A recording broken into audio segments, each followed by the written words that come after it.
Today, we're going to get inside the head of a true master of his domain, a house cat with a very, very particular way of seeing the world. And let me tell you, this isn't just any cat. This is the story of Rootie Toot Toot. So, let's meet our narrator. He's totally upfront about where his name comes from. While the humans think it's kind of funny, he sees his, well, let's call it digestive forthrightness, as just a simple fact of life. And right away, that's our first clue that he sees the world completely differently than the people he lives with. And right from the get-go, he makes his position crystal clear. See, this isn't a story about some family pet. Oh no. This is the story of a ruler who has graciously allowed a human family to live in his territory for almost a decade. That house, it's not theirs. It's his. Okay, so this brings us to his first big job, managing the humans. You see, he doesn't think of them as owners or his family. Nope. From where he's sitting, they are his staff. And just like any good manager, he's got a pretty clear idea of how they're all performing. And check this out. Here's his performance review. Betty, she's the primary food source and, key point, most trainable. She knows how to serve his canned food and milk in the correct blue bowl. Fred is doing an adequate job with the house maintenance, and most importantly, he respects the chain of command. Randy and Stan, they're basically useful for supervision and, a bit of entertainment. Every single human has a specific role in his perfectly ordered world. But here's where it gets interesting. There's one human who doesn't get classified as staff. Scott, the 3-year-old. He's seen in a totally different light. He's not there to provide a service. He's a responsibility, a project, a charge that Rootie Toot Toot has personally decided to protect. And make no mistake, this guardianship is a serious gig. We're talking standing watch while Scott naps in the sunroom, making sure absolutely no harm comes to the kid.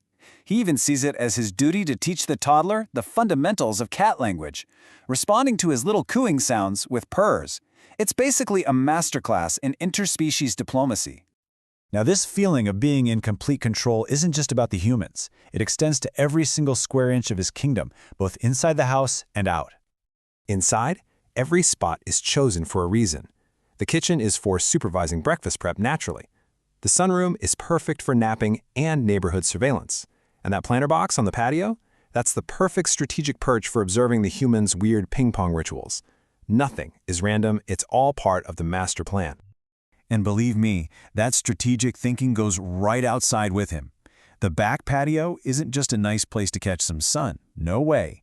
It's the main arena for asserting his dominance and dealing with any threats to his rule. It is his primary battlefield. Of course, being the master of a vast domain isn't all comfy naps and getting your staff to serve you food. It comes with some really serious responsibilities and, as we're about to see, some pretty significant dangers that demand constant attention. So what's his number one duty? Managing the local wildlife. Or, as he calls it, dealing with the mockingbird situation. In his view, these birds are just arrogant little punks who fly around with absolutely no respect for his authority. And well, that's just not going to fly. So, you've got this showdown, right? The mockingbirds, they rely on pure intimidation, dive bombing, making a ton of noise. But honestly, they're amateurs.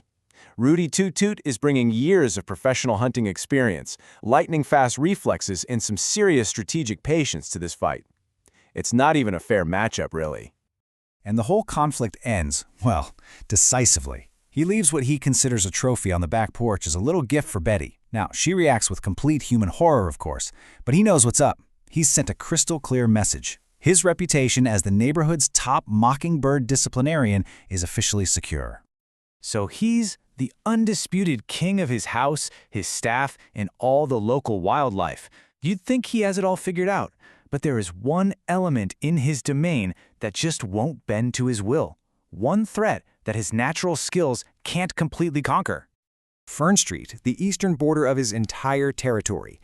This is where the natural order that he commands slams right into the unpredictable, dangerous human world. I mean, think about it from his perspective. Those aren't just cars, they're loud metal beasts with blinding eyes. They operate by their own insane rules. They don't recognize his status. They don't give him the right of way. The street, as he puts it, acknowledges no reputation and forgives no miscalculations. Every single time he crosses, it's a high-stakes test of his skill against a force that is completely, terrifyingly indifferent to him. So, When you put it all together, managing the humans, securing the territory, facing down these mortal dangers, what's his grand takeaway? What's Rootie Toot Toot's philosophy on a life well lived? Well, it turns out he's got it down to a science. It's basically a 5-step program. Step 1, train the humans. Crucial. Step 2, set clear boundaries. Step 3, you got to keep up an excellent hunting record. 4, fit in with the household's social life. And the final piece of the puzzle? Finding that perfect balance between being comfortable and being independent. And really, his final assessment is one of total and complete satisfaction.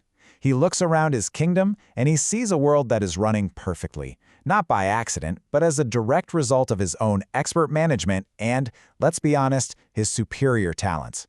Life is good, his territory is secure, and everything is exactly as it should be. And that kind of leaves us with the big question, doesn't it? After getting this peek inside the mind of Rootie Toot Toot, it's pretty hard not to look at your own cat sleeping on the sofa a little bit differently. It really makes you wonder, are you the owner, or are you just on the staff?